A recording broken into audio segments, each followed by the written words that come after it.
In the previous video, we introduced you to the 7 ways to find great startup ideas, and in this one we will focus on how to find smaller scale, less risky business ideas which take advantage of the new trends generated by those innovative startups.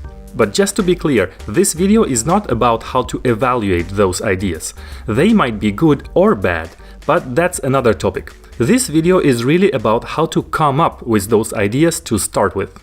So you can do that by asking a few brainstorming questions about a new market, a new trend that is currently growing. When this happens, it opens up a lot of opportunities to start businesses. Let's take a few examples to illustrate that and give you some inspirational material. So let's say that drones happen. Drones are great, and they opened up a whole new market of these new devices which can do many interesting things. Now ask yourself, can you create drones, meaning manufacture them?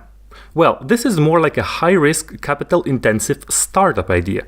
You could do it technically, but it's very complicated to become a drone manufacturer from scratch. So then ask yourself, what else can you do with drones? Do drones produce something that you can sell? Well, for a big part, drones produce videos and images from angles and heights that were previously accessible only by helicopters. So obviously many people bought their own drones and started to sell photo and video footage like a photography service. There are companies specialized in doing real estate drone photography, golf course drone photography, etc., etc. Others purchase drones and are helping businesses do visual inspections of things that are difficult to access, like high-altitude power lines, factories, and so on. So think about what can you do with this new product that recently appeared on the market. Now, what about all the people who casually create drone images and videos from the sky? Some of them do it for fun, others do it for specific projects. But what if you could create a marketplace where people could sell these images and videos? Just like all the marketplaces for traditional photography. Because aerial footage is very valuable, so obviously some entrepreneurs already invested in that area as well, like this website. It just makes sense. A marketplace for something that drones produce. The next question you can ask yourself is it something you can rent? Can you make a business renting drones, for example?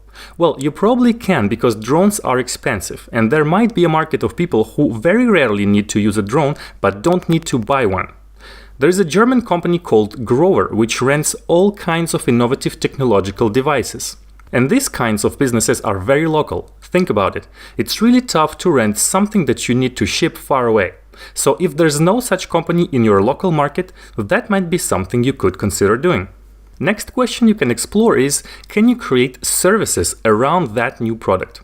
When it comes to drones, there are drone repairing companies, for example, and there are also drone pilot schools which you pay to learn how to fly them. And finally, another question you can ask is, can you create a community or content around that trend? There are websites and YouTube channels dedicated to drones. They cover drone news, talk about drones, and they make money out of it. Now I guess you better understand what I'm talking about. Any new trend creates a new market, and there are many smaller scale businesses that can be created within that market. If you redo this question tree for virtual reality headsets or hoverboards, for example, you'll see that there are decent business ideas answering most of these questions just the same way. Now you probably noticed that I talked mainly about physical products. But what about startups that create or expand new markets, like Airbnb, Uber, and others, but which don't create new physical products? Well, they are also trends, and there are businesses to be created around them as well. Let's take a look at Airbnb. So Airbnb is growing around the world, and here's a list of businesses that tap into the market around it by creating additional services which increase the experience for the homeowners. There are concierge services, cleaning services, and host services. So there are definitely many services that you can create around it. But now let's get on a smaller scale. Is there something you could sell or rent when it comes to Airbnb? Well, obviously, that's where there are more and more people making investments in real estate properties and taking advantage of the growing demand for these units. So if you live in a touristic area where Airbnb is popular, you can buy an investment property and make good money out of it, if your city doesn't forbid that, of course. Or you could create a real estate renting agency and work fully with Airbnb. That's because usually existing businesses are reluctant to change, and most will wait a long time before jumping on the bandwagon of some new trend. So that gives time to newcomers to do a better job and take their places. And finally, you can also create content around Airbnb. Once again, talk about Airbnb, train people how to be good at renting, stuff like this. Content like websites and YouTube videos is really at the end of the value chain of a new market. It's relatively easy to do, although it doesn't necessarily generate a lot of money. But there are always several businesses which start early and become the leaders of that specific content niche. They become the reference. They are the best ranked. People turn to them when they want to learn about that new trend. So if you're one of the first at that, or if you do it better than the others, you could become the leading content source about that new market, that new product, and make a business out of it. And if you follow Airbnb closely, you will notice that they launched a thing called experiences. People create and sell experiences to travelers, like tour guides or travel agencies. It can be any kind of experience as long as it's interesting. So, you see where I'm getting with this? Very soon, some of the best experiences for travelers will be found and sold on Airbnb, and you could do that. You could create multiple ones and make a business out of it, for example. These experiences will for sure take some market share from the traditional tour guides and local travel agencies, so you could be the one taking some of it. So when you notice that Airbnb launches experiences, and if you ask yourself the list of questions in this video, you'll stop at the very basic one. Is it something you can sell? Well, yes, definitely. Whenever there is a new trend, a new market, or a new something, just think about all the opportunities that open up along with it. Is there something you can sell? Is there something you can rent? Does it produce something you could sell or rent?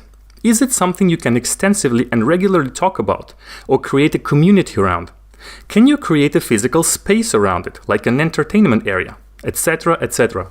I hope that this video gives you some inspiration about how to find new business ideas which are less risky than high-growth, capital-intensive startups.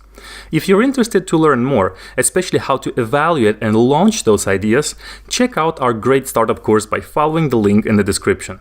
Now you're probably wondering, okay, but how do I get to follow all of these trends? Well, that's up to you. You have to read about these topics by following the relevant news sources. Or you can consult some more formal reports and data like the Gartner Hype Cycle. When you look at it, it makes sense to explore the areas that are at the beginning of the curve here.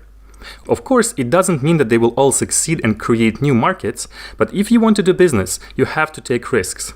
And if you look at the technology that is over here, in the slope of enlightenment, there's probably already a lot of stuff and businesses hovering around it. And you can probably name exactly the companies that are actually answering the set of questions that I talked about in this video. Gartner has several of these charts, like this one is about technologies, and this one is about digital marketing and advertising. They are not always clear and they are not always right, of course, but they do help to get a good overview of many new trends. So it's definitely a resource that you should explore, but don't limit yourself to it.